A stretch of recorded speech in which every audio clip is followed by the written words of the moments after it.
Is Iran on the cusp of undergoing yet another revolution? Sanctions imposed by the US have a crippling effect on Iran, and these repercussions are now being felt in the property market. People who live in big cities are required to pay a significant portion of their salary on housing, which is pushing many people with lesser incomes to the outskirts of society in Tehran, which is the capital city. Is there now a problem in Iran's regime? When looking back, the turning point that marked the beginning of a genuine crisis was frequently the inability to implement even relatively minor reforms when they were most urgently required. Furthermore, the evidence given in this video demonstrates that not only political and social pressure, but also severe economic pressure is being exerted on the Iranian regime. Hello everyone, welcome back to Studying Scholar. In today's video, we are going to discuss the degree of popular trust in the Iranian regime that has never been lower. But before we begin, make sure you subscribe to our channel and click the bell icon so you don't miss any of our amazing videos. And let's begin. In many respects, the Iranian people are strongly divided, as they have been for a significant portion of contemporary Iran's history. Iran has been split for a very long time between a minority that is more progressive and heavily educated in urban areas, and a majority that is more religious and traditional and consists of rural and urban poor. The Green Revolution demonstrated that a sizable majority of Iranians are interested in seeing their country become more open, modern, and progressive.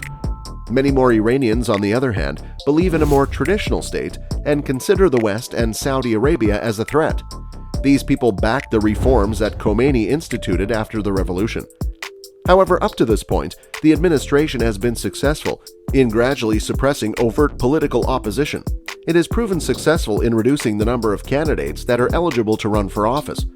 The final effect is the formation of something that resembles democracy more in appearance than it does in actuality.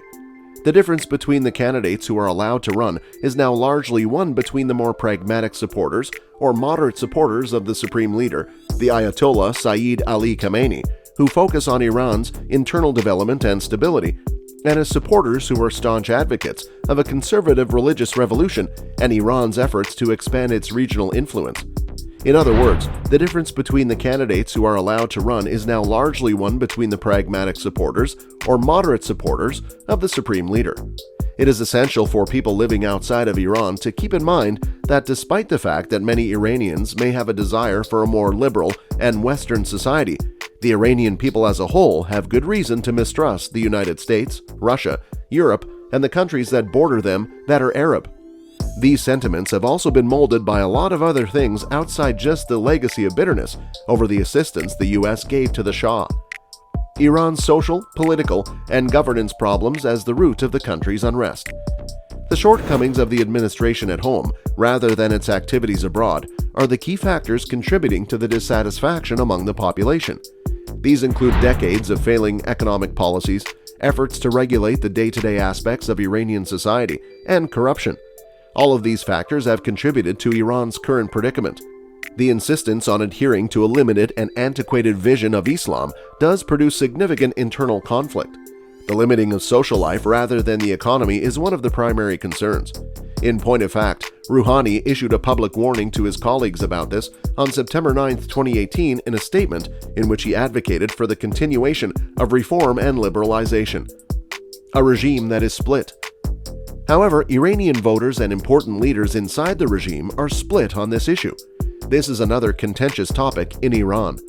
During the presidential elections that took place in Iran after the Gulf War, the country's citizens were strongly split between backing candidates who stood for the harsh and soft sides of the government.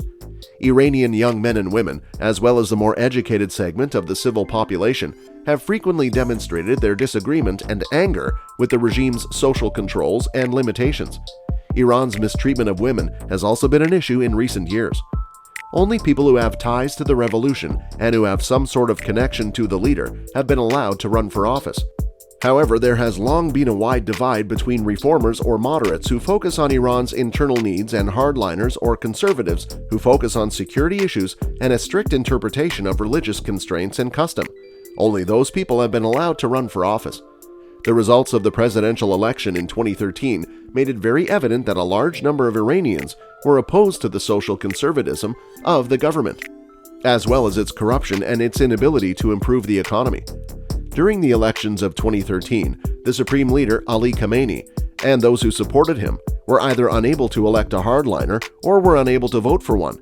In the same way that the election of Mohammad Khatami in 1997 and his re-election in 2001 revealed that Iran's religious system did confront constraints on its authority, the election of Hassan Rouhani in 2013 demonstrated the same thing.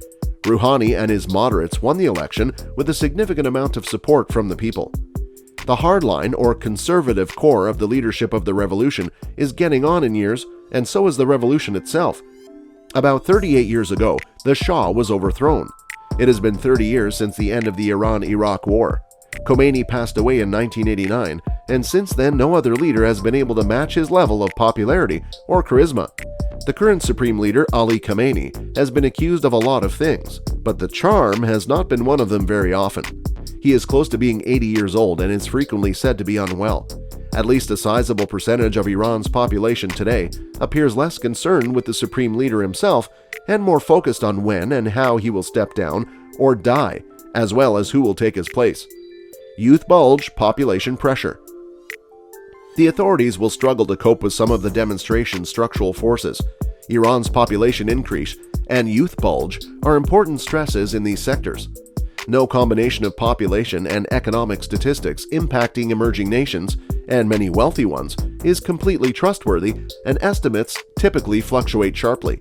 There is unanimity on Iran's population increase since 1950 and the most likely near-term trends. Since the Shah's tenure, Iran's population has increased rapidly. Figures clearly illustrate that Iran's population grew from 16.4 million in 1950 to 39.7 million at the Shah's fall and 82 million now. Projects 98.6 million by 2050.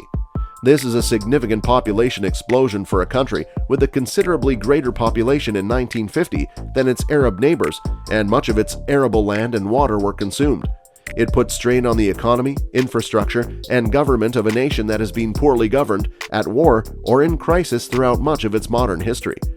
Iran has approximately 82 million people and millions of young men and women seeking work.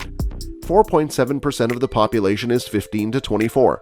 6.8% of the population is 15 to 19 and sees little development, tolerance, or optimism from the regime. 7.9% of the population is 20 to 24 and has already suffered from the regime's failings in terms of career, social standing, marriage, and childbearing. Youth confront economic and job issues, as subsequent figures demonstrate. Women endure societal restrictions, hiring discrimination, and professional prejudice. Economic unrest. Hard facts reveal that the great majority of Iranians have suffered from the Shah's mishandling of the economy and the regime's wars and ambitions. This may explain why protests have extended from Tehran to Kermanshah and Khorramabad in the west, Tonikhaban in the Caspian, Izeh and Bandar Abbas in the south, and Mashhad in the east. As with other underdeveloped nations, numbers vary by source, and the Iranian government strives to downplay its issues. IMF and World Bank have issued updated estimations that look accurate about Iran's issues. A long series of IMF Article 4 reports provide a good background of the government's economic policy failures, even before the Shah's collapse, and their continued impact on the Iranian people. As much as his authoritarianism and brutality, the Shah's fall was due to his failed economic policies. Revolution and the Iran-Iraq War between 1989 and 1988 changed Iran's economy. Since the war's end, especially under President Mahmoud Ahmadinejad from 2005 to 2013, it's been poorly administered. Ahmadinejad departed power with poorly managed administration and development, debt, food and fuel subsidies, an expanded public sector, and impediments to private business and growth, making him one of Iran's most ineffective leaders. Many contemporary concerns and protests center on his legacy's errors. There is no way to measure the benefits and drawbacks of betting on Iran's future. And that's for today's video. We sincerely hope you enjoyed the video. If so, give it a like and share it with your friends and family. Let us know if you have any questions or comments in the section below. Don't forget to subscribe to our YouTube channel to see more of our incredible videos. You can also watch our other videos that have been specially selected for you. Look forward to seeing you in the next video.